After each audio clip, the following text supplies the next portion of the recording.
Punya utang nggak semangat ya? Ada yang kalau nggak punya utang nggak semangat? Hah? Nah, coba saya mau cek dulu, bener nggak? Pengen lunas utang atau nggak? Apa kabar? Tepuk tangan Bapak Ibu sekalian ya. Ya, Bapak Ibu sekalian, sekali lagi perkenalkan, nama saya Abdan Haris Setiawan, saya dari Yogyakarta, Bapak Ibu. Ya, latar belakang saya pengusaha. Pengusaha itu biasanya punya utang banyak, betul nggak? Iya, biasanya begitu ya. Ya, karena saya dari tahun 2001 sampai 2018 yang namanya punya hutang itu nggak pernah lunas. Usahanya kelihatannya tambah banyak, tapi hutangnya juga tambah banyak. Betul ya? Iya. Tapi ngomong-ngomong hutang, sebenarnya nasibnya sama dengan pegawai. Pegawai itu kerjanya semakin lama, hutangnya juga semakin tambah, betul? Atau semakin lunas? Semakin tambah ya, SK-nya buat ini diperpanjang, ditambahi, perpanjang, ditambahi gitu ya. Tapi alhamdulillah Bapak Ibu, ya jadi setelah saya mengenal usaha ini, mengenal solusi ini, alhamdulillah hutang terakhir saya masih 3,2 miliar, itu bisa lunas kurang dari 1 tahun. Ya. Di ruangan ini siapa yang hutangnya sampai 3 miliar lebih? Saya yakin pasti ada. Siapa? Ada nggak? Oh nggak ada. Berarti nggak nyampe setahun lunas hutang semua ya? Ya, jadi yang semangat. Ya, jangan hutangnya cuma nggak nyampe 1 miliar, kok kelihatan lemes ya. Nah saya bersyukur sekali Bapak Ibu. Sebenarnya saya ngiri sebenarnya kalau dibandingkan waktu itu dengan Bapak Ibu sekalian. Kenapa? Karena hari ini yang mengenalkan Bapak Ibu, yang menjelaskan kepada Bapak Ibu orang-orang yang luar biasa. Mulai dari MC-nya peraih luxury, peraih 1 miliar. Mulai dari pembicaranya yang pertama Pak Amir Masar luar biasa. Ya, beliau juga menjadi peraih reward yang sudah mendapatkan 2 luxury, 2 miliar. Yang berbicara produk bukan orang main-main, pencipta lagu. Ya, dan jauh-jauh datang dari Sidoarjo juga luar biasa. Kemudian yang menjelaskan bisnisnya orang yang juga sudah hebat sekali, peraih luxury 2 miliar juga. Nah, saya dulu siapa yang menjelaskan Bapak Ibu? Dulu saya yang menjelaskan anak SMA. Coba. Yang menjelaskan anak SMA saja bisa sukses, apalagi yang menjelaskan miliarder. Betul nggak? Kalau Bapak Ibu yakin Bapak Ibu pasti bisa sukses. Yang penting ikuti caranya. Saya yakin Bapak Ibu, saya masuk di usaha ini bukan sebuah kebetulan, tapi memang Allah tunjukkan saya melalui anak SMA itu. Karena waktu itu di akhir tahun 2017 saya mengikuti sebuah pengajian akhir tahun, di mana pengajian ini isinya jarang sekali saya dengarkan. Isinya adalah tentang riba. Kita nggak pernah dengar. Bapak Ibu, siapa Bapak Ibu yang sering mendengarkan pengajian yang isinya tentang riba? Boleh angkat tangan. 1, 2, 3. Tapi kenapa sudah mengikuti pengajian tentang riba masih punya utang? Ya, hanya sedikit. Saya dulu penggemar riba. Saya ini malah justru teman-teman saya, karena saya tergabung di sebuah organisasi pengusaha, hobi saya ngajak-ngajakin orang untuk utang. Dulu kalau teman-teman itu ngajukan utang nggak segera di ACC, saya telepon lembaga keuangan itu, kemudian saya minta untuk dipercepat. Dan alhamdulillah biasanya kalau saya sudah telepon, ya lumayan lah dipercepat. Biasanya belum disurvei, jadi cepat disurvei. Bayangin. Jadi saya penggerak riba, padahal dosa riba Masya Allah luar biasa Bapak Ibu. Dosa riba itu yang paling ringan, paling kecil nih, paling bawah, itu seperti berzina dengan ibu kandungnya. Kira-kira kalau Bapak Ibu melihat berita ada seorang anak menzinai ibu kandung, ini anak beradab atau biadab? Berarti orang yang berhutang riba itu kategorinya apa? Biadab. Ya, biar pikir sendiri. Betul nggak? Makanya ketika saya dalam pengajian seperti itu Bapak Ibu, saya begitu bersedih.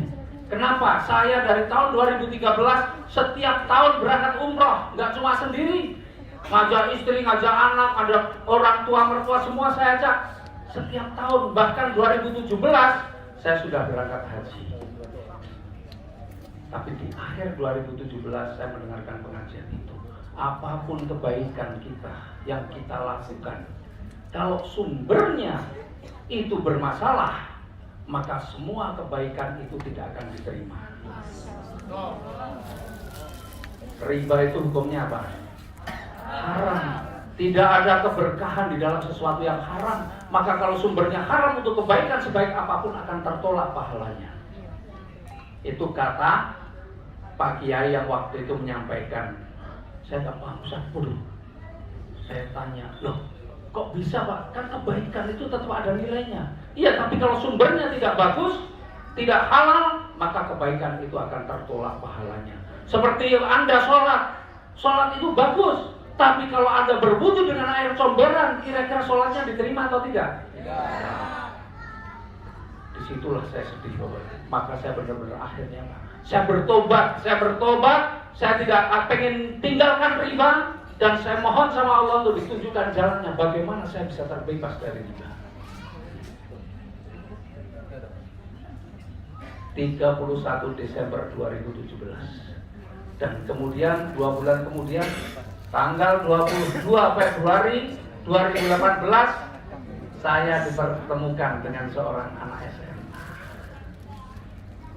Sebenarnya saya nggak kenal anak SMA itu, karena dia mengundang saya, memasukkan saya secara tiba-tiba ke dalam grup WhatsApp. Beruntungnya saya kalau diundang dimasukkan di grup WhatsApp, saya nggak pernah marah-marah. Sementara sebagian orang kalau dimasukkan tiba-tiba tanpa permisi ada yang marah-marah, betul nggak? Wah, kenapa dimasukkan tidak pakai izin, tidak pakai permisi, nggak sopan dan sebagainya. Padahal kalau mau keluar kan nggak pakai marah-marah, tinggal satu pencetan sudah keluar, betul kan? Tapi ngapain kita marah-marah, energi negatif yang kita keluarkan? Mending kalau saya nggak suka ya udah tinggal keluar. Tapi luar biasanya ketika saya dimasukkan di grup WhatsApp itu, dari judulnya saya sudah tertarik. Apa? Solusi lunas hutang riba. Wah, saya lagi pusing-pusing mikir bagaimana lunas hutang riba. Ya karena saya waktu itu masih punya usaha restoran. Kalau saya tutup bagaimana? Saya masih berpikir bagaimana sumber pendapatan saya. Tapi Allah Maha Baik. Itu saya dimasukkan di grup WhatsApp, judulnya saja sudah membuat saya tertarik. Di situ banyak sekali tulisannya. Saya bukan kategori orang yang senang membaca. Saya itu orang yang senang mendengar atau melihat. Ya, jadi kalau mendengarkan, melihat, insya Allah lebih gampang masuk daripada saya membaca. Nah, di situ ada 2 video, Bapak Ibu. Ada 2 video. Video yang pertama adalah video seorang mahasiswa yang 1,5 bulan dapat mobil senilai 150 juta. 1,5 bulan. Video yang kedua adalah video seorang ibu-ibu yang dalam waktu 2 bulan dapat 3 mobil senilai total 800 juta. 2 bulan. Saya pikir ini usaha apa? Karena saya masih punya restoran yang modalnya di luar tanah itu 5,5 miliar, itu pun sebulan paling 80-an juta. Ini 1,5 bulan bisa dapat mobil senilai 150 juta. Berarti sebulan 100 juta, betul nggak? Apalagi ibu-ibu yang 2 bulan dapat mobil totalnya nilainya 800 juta, sebulan 400 juta. Wih, ini usaha yang luar biasa. Akhirnya tergerak saya untuk langsung menghubungi orang yang memasukkan saya ke dalam grup itu. Saya lihat gambarnya di WA, pakai jas, pakai dasi, tampak samping, eksekutif muda atau pengusaha anak muda yang sukses lah. Akhirnya saya ajak ketemu. Ternyata bukan orang Jogja. Ternyata dia orang Surabaya. Orang Gresik. Akhirnya karena saya benar-benar pengen tahu apa itu bisnisnya, saya ajak ketemu di Juanda di Surabaya. Berangkatlah saya dari Jogja, naik pesawat ke Surabaya. Waktu itu siang, nyampe Surabaya jam 2 siang. Saya janjian jam 3.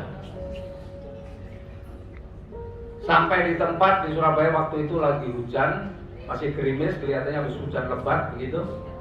Saya tunggu sampai jam 3 belum datang.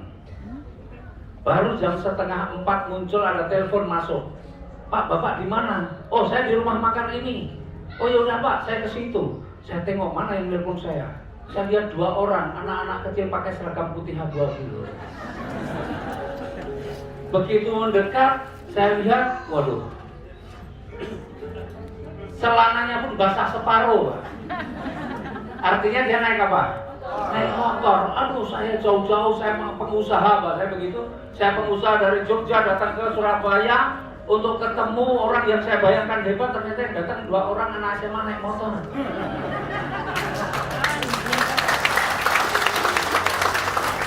Sebenarnya lemes Bapak Ibu saya. Waduh, kecewa saya. Begitu lihat begitu, saya tanya, mungkin karena kekecewaan saya, cara saya menanyakan pun mungkin agak ketus. Anak SMA ketemu orang tua agak ketus, dia bertanya, mungkin dia grogi, ilmunya hilang semua. Dia nggak bisa jelasin apa-apa, saya nggak paham, dijelasin malah tambah bingung. Ini paham. Tapi untung disitulah Allah berikan petunjuknya sama saya lah. Jadi waktu itu tiba-tiba saya punya perasaan kasihan. Kenapa dia anak SMA lagi memulai usaha, sementara saya punya anak SMA yang waktu itu juga sama-sama SMA, tapi anak saya nggak mikir usaha. Ini luar biasa ini anak ini. Sementara saya dulu aktif di organisasi, sering diminta waktu itu marah yang namanya LPK, ya, Lembaga Pendidikan Kejuruan, banyak sekali. Saya sering diminta untuk isi di situ pelatihan tentang kewirausahaan. Ngajari orang jangan cuma mikir bagaimana sekolah, lulus, cari kerja, tapi bagaimana menciptakan lapangan kerja. Nah, ini di hadapan saya ada anak SMA yang baru mau mulai usaha. Maka sebagai tanggung jawab moral saya yang dulu sering memprovokasi orang untuk jadi pengusaha, sekarang di hadapan saya ada anak yang lagi mulai usaha, maka tanggung jawab saya untuk mensupport dia. Yang ketiga, karena juga saya pernah belajar dalam satu training, dalam pertemuan antara 2 orang, kalau bisa jangan sampai perpisahan itu meninggalkan kekecewaan bagi dua-duanya. Minimal kalau harus ada yang kecewa, Anda saja yang kecewa, tapi orang lain biarkan tetap senang. Maka saya pikir, kalau saya tidak ambil keputusan, anak SMA itu kecewa, saya sudah pasti kecewa. Betul kan? Ya. Akhirnya saya pikir, ya udah saya ambil keputusan saja biar dia senang meskipun saya waktu itu masih agak kecewa. Itu prinsipnya. Jadi akhirnya apa Bapak Ibu, saya putuskan waktu itu ambil reguler. Langsung ambil reguler, hanya untuk supaya tidak kecewa aja reguler, betul nggak? Nah ini Bapak Ibu yang ngomong melusuri kalau ambil besek keterlaluan. Ya. Nah setelah itu Bapak Ibu, saya belum dapat produk, waktu itu dia nggak bawa produk. Akhirnya lah gimana saya produknya? Oh ya Pak, saya ambilkan. Akhirnya dia mau pergi, beruntung dia datangnya berdua, ternyata temannya itu belum nggak ikut. Jadi dia sendirian, itu temannya hanya ngantarkan. Ya udah Pak, saya ambilkan produknya. Pas mau pergi berdua saya sadar, nanti kalau nggak balik lagi bagaimana? Akhirnya saya panggil temannya, itu temenmu ditinggal sini. Buat jaminan. Nah, kemudian anak itu pergi sendiri, temannya tanya-tanya dia nggak ngerti apa-apa karena dia memang nggak ikut usaha ini. Akhirnya beberapa saat kemudian dia datang membawa bagian produk dan dia membawa buku flipchart. Nah, buku flipchart itulah yang kemudian saya baca karena malam harinya jam 6:30 malam saya sudah beli tiket pesawat untuk pulang. Akhirnya saya baca sambil nunggu pesawat, saya baca, kemudian di pesawat saya baca. Kayaknya saya baca sendiri lebih paham daripada di jalan. Bahkan ketika sampai rumah, saya masih baca lagi. Bagus banget, keren Pak. Ya, kira-kira gambarannya seperti yang dijelaskan oleh Pak Dwi tadi. Keren, luar biasa. Cuma saya belum berani nyampaikan ke orang lain. Kenapa? Karena saya takut salah yang saya baca. Akhirnya saya lihat kantornya ada di Bandung. Saya sampai rumah jam 8 malam. Begitu saya lihat kantornya di Bandung, saya pikir-pikir apa saya nggak lebih baik langsung ke Bandung saja. Akhirnya malam hari itu saya ke stasiun di Jogja, stasiun Tugu. Saya berangkat ke Bandung naik kereta, dapatnya jam 00.25. Ini hari saya berangkat ke Bandung. Dan kemudian ketika saya berangkat ke Bandung, sampai di Bandung, singkat cerita, dulu kantornya suasananya seperti resepsionis bank ya. Kalau sekarang Bapak Ibu kalau ke kantor Bandung suasananya udah berbeda. Dulu kayak kalau Bapak Ibu masuk bank kan ada ruang tunggu, kursi-kursi begitu. Nah, saya masuk di situ pas penuh karena saya memang sebelumnya ngecek dulu nih kantornya bener nggak, PT BES ini kantornya punya sendiri atau kontrak. Kalau kontrak nggak saya lanjutkan, ya udahlah, saya nggak mau. Karena apa? Saya takut ketika saya serius, tiba-tiba bulan depan saya ke kantornya lagi udah nggak ada. Maka saya sebelumnya cek dulu di sekelilingnya ini kantor PT BES ini bener apa enggak, kantor sendiri apa bukan. Saya tanya di rumah makan yang depan kantor, di ngopi di belakang, saya nanya beberapa orang. Bahkan ada yang tahu itu rumahnya aja cuma di situ dekat kantor. Akhirnya saya mantap dan maka saya baru masuk ke kantornya. Dan saya masuk kurang lebih udah hampir jam 10 dan di situ udah penuh. Tiba-tiba ada satu orang yang baik hati ngasih tempat duduk kepada saya. Pak, kalau mau duduk silakan. Saya bukan orang cacat, saya bukan orang tua. Biasanya kalau dikasih tempat duduk kan hanya untuk itu, betul kan? Iya. Saya ini nggak orang cacat, saya bukan orang tua. Tapi kalau dikasih tempat duduk, berarti yang ngasih tempat duduk ini pasti orang lama yang dia nggak ada keperluan di situ. Dia cuma mungkin dia sekedar nongkrong di situ. Akhirnya saya deketin, Pak, saya sebenarnya cuma mau nanya ini. Kebetulan buku itu saya bawa. Bapak bisa jelaskan? Oh iya bisa. Saya diajak ke ada ruangan kosong di situ dan saya dijelaskan. Ketika dijelaskan, wah saya tambah mantap karena benar yang saya pelajari itu betul, hanya ada beberapa lah yang saya diberi penjelasan karena ada saya yang belum paham. Akhirnya biasa, Pak. Saya tanya kepada orang itu, Pak, Bapak sudah berapa lama? Oh, saya baru 11 bulan. Karena di bayangan saya ada video 1,5 bulan dapat mobil, 2 bulan dapat 2 mobil.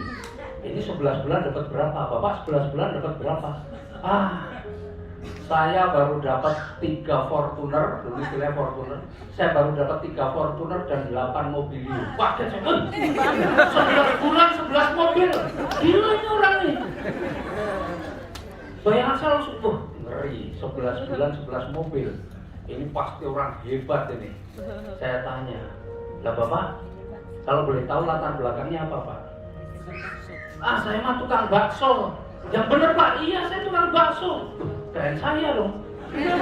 Saya pengusaha kan gitu ya. Yang bener, Pak, iya saya tukang bakso. Akhirnya, Pak, supaya bisa cepat seperti Bapak, apa yang saya lakukan, Pak? Bapak itu bilang, kalau sekarang bahasa sekarangnya, kalau dulu namanya stokis, kalau sekarang priority. Waktu itu bilang, ambil stokis. Sudah stokis kan? Waduh, saya tadi ambil apa? Tapi karena yang nanya saya tukang bakso mantan, saya pengusaha, malu saya kalau bilang belum. Sudah stokis, sudah Pak.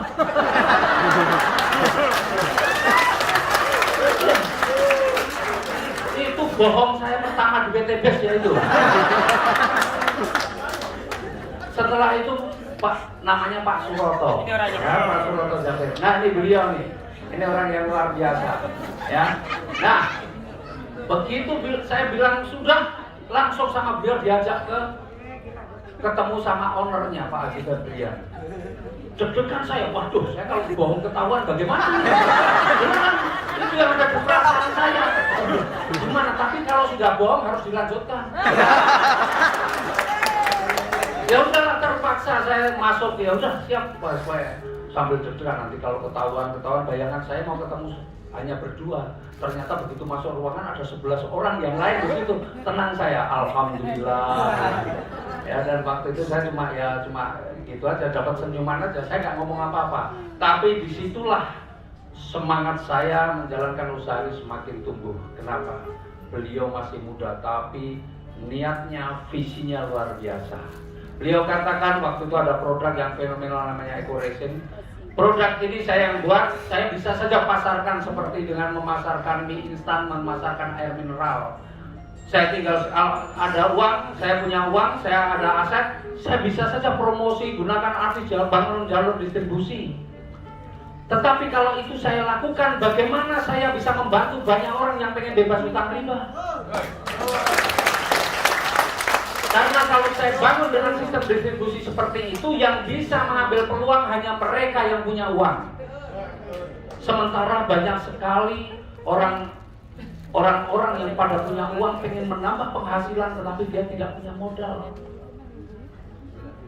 Akhirnya dibuatlah sistem seperti ini, sehingga inilah sistem seperti itu yang memungkinkan siapa saja yang serius pengen bebas utang riba melalui usaha bersama PT BES, insya Allah semua utangnya bisa cepat lunas. Maka disitulah semangat saya ini luar biasa. Di antara perusahaan-perusahaan yang sibuk nawarin riba, betul kan? Ini ada satu perusahaan yang mikirin bagaimana orang-orang terbebas dari utang riba. Maka begitu saya pulang, saya langsung lakukan terus. Dan alhamdulillah Bapak Ibu, dalam waktu 12 hari saya dapat mobil yang pertama. Seminggu kemudian saya dapat mobil lagi yang kedua. Seminggu kemudian saya dapat mobil yang ketiga dan Pajero yang pertama. Disitulah mobil Pajero pertama kali saya yang ambil, karena sebelumnya semuanya hampir semua Fortuner, saya ambil Pajero. Maka habis itu berubah, rata-rata ambilnya Pajero, maka sekarang istilahnya Mobilio Pajero, nggak ada Fortuner sudah ada. Dan alhamdulillah Bapak Ibu, sebenarnya utang saya 3,2 miliar itu lunas kurang dari hanya dalam waktu 4 bulan saja. Hanya waktu 4 bulan. Ya, jadi Bapak Ibu Masya Allah luar biasa di sini. Nah, hari ini Bapak Ibu sama-sama mendapatkan informasi, sama-sama mendengarkan dari pembicara yang sama. Tetapi bisa jadi di antara Bapak Ibu punya pendapat yang berbeda. Karena pendapat Bapak Ibu sangat dipengaruhi oleh apa yang ada di pikiran Bapak Ibu. Saya mau akhiri dengan cerita saja deh. Bapak Ibu, ini ada cerita ya. Bagaimana sebenarnya mindset kita ini akan sangat berpengaruh terhadap sukses dan tidaknya kita. Ada seorang pengusaha lagi mau membuka usaha sepatu. Dia membuka usaha sepatu. Dia pikir, kemana sepatu ini mau saya pasarkan? Maka diambillah 2 orang untuk melakukan survei. Anggaplah yang satu disuruh survei ke Papua, yang satu survei di Makassar. Setelah itu yang survei di Papua suruh survei di Makassar, yang di Makassar survei di Papua. Artinya 2 orang ini survei di 2 tempat yang sama. Selesai survei, dipanggillah 2 orang itu.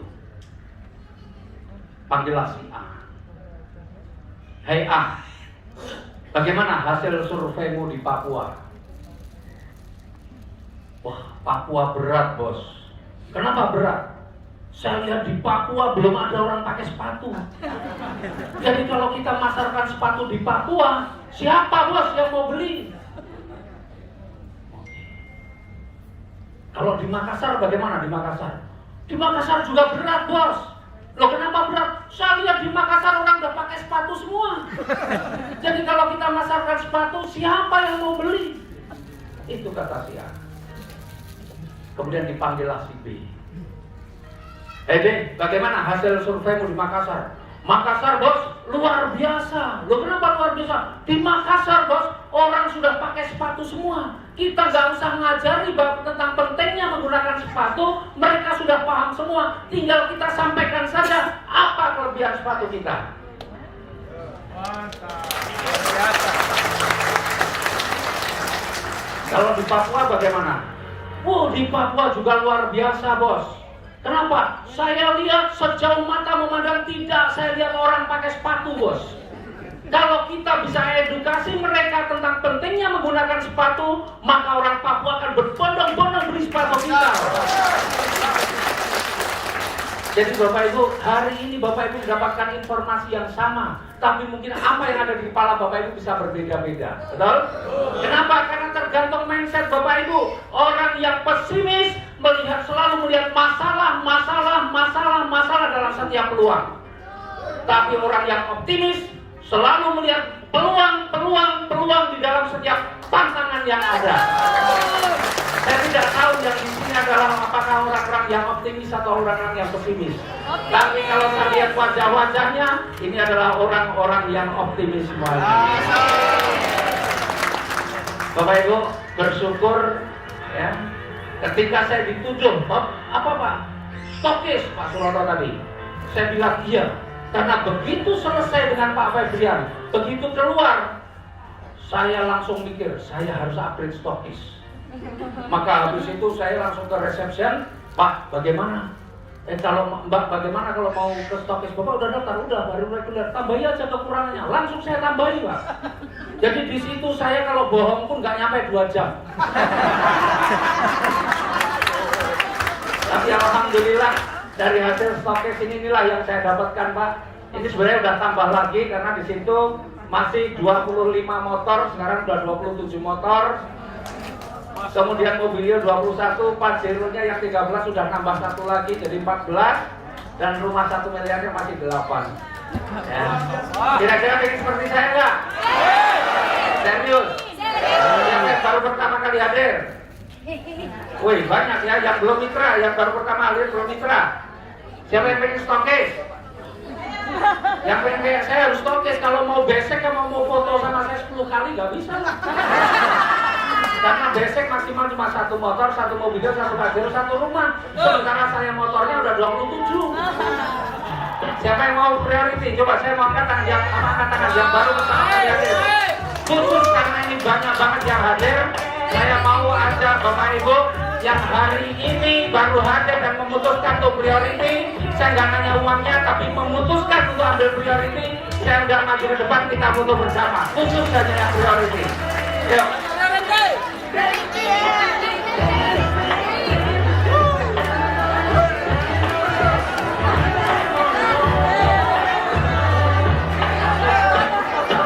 Ya, yang baru pertama, yang belum mitra, yang serius, mau ambil priority maju ke depan foto.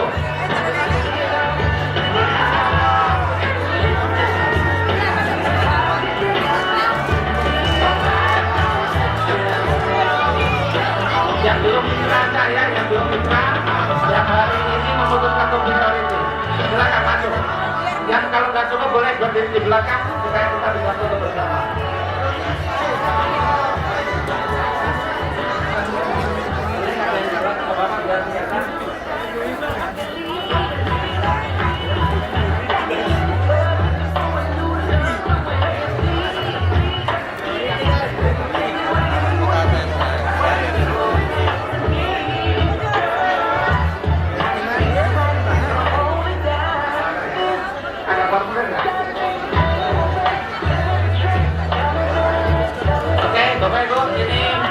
Berarti semua calon mitra yang serius ya ambil priority ya, insya Allah ya, betul ya.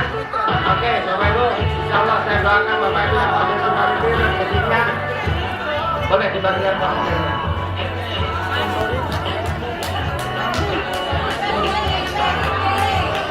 Ini semua yang ambil priority.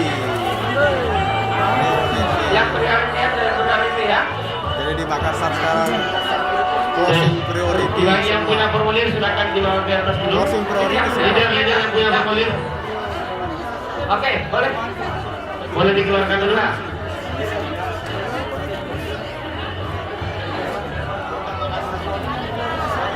Sebentar.